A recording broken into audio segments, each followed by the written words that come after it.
ইউটিউবে যে ভিডিওগুলো রয়েছে এই ভিডিওগুলোতে কি ট্যাগ ব্যবহার করা হয়েছে এটা আমরা এখন থেকে আমাদের মোবাইল দিয়ে জানতে পারবো। এটাকে জানার জন্য আমাদের একটা অ্যাপসের প্রয়োজন পড়বে। এই অ্যাপসটার নাম হচ্ছে ট্যাগ ইউ। এই অ্যাপসটা তোমরা গুগল প্লে স্টোরে পেয়ে যাবে।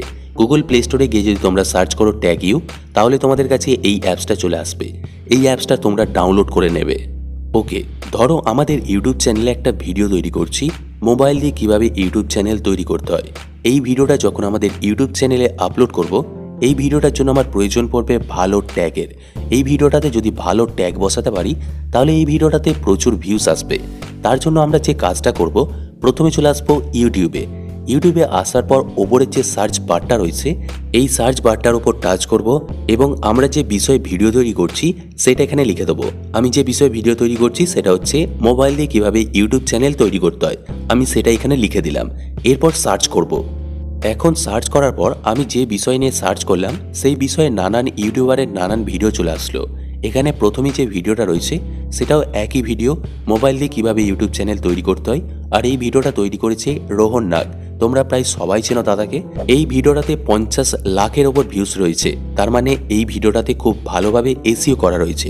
আর ভালোভাবে এসইও করা থাকলে ভালো ভালো ট্যাগও বসানো রয়েছে।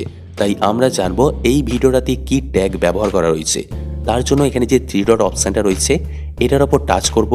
এরপর এখানে যে শেয়ারের অপশানটা রয়েছে এটার ওপর টাচ করব। এরপর এখানে যে অপশানটা রয়েছে কপি লিঙ্ক, এই অপশানটার উপর টাচ করে এই ভিডিওটার লিঙ্কটাকে কপি করে নেব। এরপর আমরা যে অ্যাপসটাকে ডাউনলোড করলাম ট্যাগ ইউ, এই অ্যাপসটাকে আমরা ওপেন করে নেব। অ্যাপসটা ওপেন করার পর তোমাদের কাছে এই পেজটা আসবে। এই পেজটার এখানে দেখা একটা অপশান রয়েছে, এই অপশানটার নাম হচ্ছে গেট ট্যাগস ফ্রম ইউআরএল। এই অপশানটার উপর টাচ করবে, তাহলে তোমাদের কাছে এই পেজটা আসবে।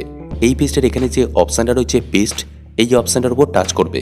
তাহলে যে ভিডিওটার লিঙ্কটা তোমরা কপি করলে সেই লিঙ্কটা এই ঘরটার ভেতর চলে আসবে। এরপর এখানে যে অপশানটা রয়েছে চেক, এই অপশানটার উপর টাচ করে দেবে। তাহলেই তোমরা দেখতে পারবে যে ভিডিওটার লিঙ্কটা আমরা কপি করলাম সেই ভিডিওটাতে কি কি ট্যাগ ব্যবহার করা হয়েছে। এভাবে তোমরা ইউটিউবে যে কোনো ভিডিওর ট্যাগ দেখে নিতে পারবে। এই ট্যাগগুলো যদি তোমাদের ভিডিওতে তোমরা ব্যবহার করতে চাও তাহলে এখানে যে ট্যাগগুলো রয়েছে এই ট্যাগগুলোর মধ্যে যে ট্যাগগুলো তোমার প্রয়োজন সেই ট্যাগগুলোর ওপর টাচ করে সেই ট্যাগগুলোকে সিলেক্ট করে নেবে। আমার এখানে এই ট্যাগগুলো প্রয়োজন, তাই এই ট্যাগগুলোর উপর টাচ করে এটাকে সিলেক্ট করে নিলাম। এরপর নিচের যে কপি অপশানটা রয়েছে এটার উপর টাচ করে আমি এটাকে কপি করে নেব। এরপর আমার ভিডিওতে এগুলোকে ব্যবহার করতে পারি। আর যে কোনো ভিডিওর ট্যাগ তোমরা তোমাদের ভিডিওতে ব্যবহার করতে পারো।